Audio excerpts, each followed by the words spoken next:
ಮೇಲ್ಗಡೆ ಕೋಟೆಗೆ ಹೋಗಕ್ಕೆ ಮಾರ್ಗ ಇದೆ ಸರ್. ಕೆಳಗಡೆ ಪಾರ್ಕಿಂಗ್ ನಿಂತು ನೋಡಿದ್ರೆ ಕೋಟೆ ಗೋಡೆ ಕಾಣಿಸುತ್ತಲ್ಲ, ಫಿರಂಗಿ ಕೋಟೆ ಗೋಡೆ ಕಾಣಿಸುತ್ತಲ್ಲ, ಅಲ್ಲಿಗೆ ಹೋಗೋದಕ್ಕೆ ಇದು ಗುಪ್ತ ಮಾರ್ಗ. ಆ ಕೋಟೆ ಗೋಡೆ ರಚನೆ ಆಗಿದ್ದು 18ನೇ ಶತಮಾನಕ್ಕೆ. ಟಿಪ್ಪು ಸುಲ್ತಾನ್ ಈ ಪ್ರದೇಶಕ್ಕೆ ಬಂದಾಗ ಆ ಕೋಟೆ ಗೋಡೆಯನ್ನ ನಿರ್ಮಾಣ ಮಾಡ್ತಾನೆ. ಅಲ್ಲಿಗೆ ಹೋಗೋದಕ್ಕೆ ಇದು ಗುಪ್ತ ಮಾರ್ಗ. ಇದು ಒಟ್ಟು 80 ಮೆಟ್ಲುಗಳು ಬರ್ತವೆ ಸರ್. ಆ ಮೆಟ್ಲುಗಳು ಹೇಗಿವೆ ಅಂದ್ರೆ ಇಲ್ಲಿ 8-10 ಮೆಟ್ಲುಗಳು ನಮ್ಗೆ ಅಲ್ಲಿವರೆಗೆ ಸಹಜವಾಗಿ ಕಾಣಿಸ್ತವೆ. ಮೇಲೆ ಹೋಗ್ತಾ ಹೋಗ್ತಾ ಮೆಟ್ಲುಗಳು ಹೈಟ್ ಜಾಸ್ತಿ ಆಗುತ್ತೆ. ಜೊತೆಗೆ ಪೂರ್ಣ ಪ್ರಮಾಣದಲ್ಲಿ ಈ ತರ ಹೆಜ್ಜೆ ಇಡಕ್ ಸಾಧ್ಯ ಇಲ್ಲ. ನಮ್ಗೆ ಅರ್ಧ ಹೆಜ್ಜೆನೇ ಇಟ್ಟಬೇಕು. ನಾವು ಬರಿಗೈಲಿ ಹತ್ತೋದೇ ಕಷ್ಟ ಈ ಮೆಟ್ಲುಗಳನ್ನ. ಹಾಗೆಲ್ಲ ಸೈನಿಕರು ಕತ್ತಿ ಗುರಾಣಿಗಳನ್ನ ಹಿಡ್ಕೊಂಡು ಹೋಗ್ಬೇಕು. ಅದು ತುಂಬಾ ಕಷ್ಟ ಆಗ್ತಿತ್ತು.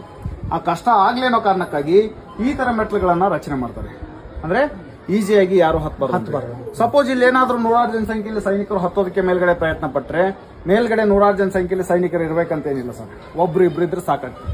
ಇಲ್ಲಿ ಹತ್ತಕ್ಕಂತ ಸೈನಿಕನ ಮೇಲ್ಗಡೆಯಿಂದ ಇಬ್ಬರನ್ನ ತಳ್ಳಿದ್ರೆ ಸಾಕು, ಎಲ್ಲರೂ ಕೆಳಗಡೆ ಬೀಳ್ತಾ ಇದ್ದಾರೆ. ಆ ವಿಧಾನದಲ್ಲಿ ಕಟ್ಟಿರ್ತಕ್ಕಂಥ ಮೆಟ್ಲುಗಳು. ಇದಕ್ಕೆ ಡಿಫೆನ್ಸ್ ಆರ್ಕಿಟೆಕ್ಚರ್ ಅಂತ ಕರೆಯೋದು. ಇದು ನಾರ್ಮಲ್ ಆರ್ಕಿಟೆಕ್ಚರ್ ಆದ್ರೆ ಇದು ಡಿಫೆನ್ಸ್ ಆರ್ಕಿಟೆಕ್ಚರ್ ಆಗುತ್ತೆ. ಇದು ಗೇಟ್ ಇರ್ಲಿಲ್ಲ ಸರ್ ಮೊದಲು. ನಾವು ಅಲ್ಲಿವರೆಗೂ ಹೋಗಿ ನೋಡ್ಕೊಂಡ್ ಬರ್ಬೋದಿತ್ತು. ಬಂದಂತ ಪ್ರವಾಸಿಗರು ಸುಮ್ಮನೆ ಬರ್ಲಿಲ್ಲ, ಮೇಲ್ಗಡೆಯಿಂದ ಸುಸೈಡ್ ಅಟೆಂಪ್ಟ್ ಮಾಡಿದ್ರು. ಆ ಕಾರಣಕ್ಕಾಗಿ ಇಲಾಖೆಯವರು ಇತ್ತೀಚೆಗೆ ಗೇಟ್ ಹಾಕಿ ಕ್ಲೋಸ್ ಮಾಡಿದ್ರು. ಹಾ ಸರ್, ಅಲ್ಲಿಂದ ಇಲ್ಲಿ ಬಿದ್ದರೆ ಏನು ಉಳಿತಾರೆ ಸರ್.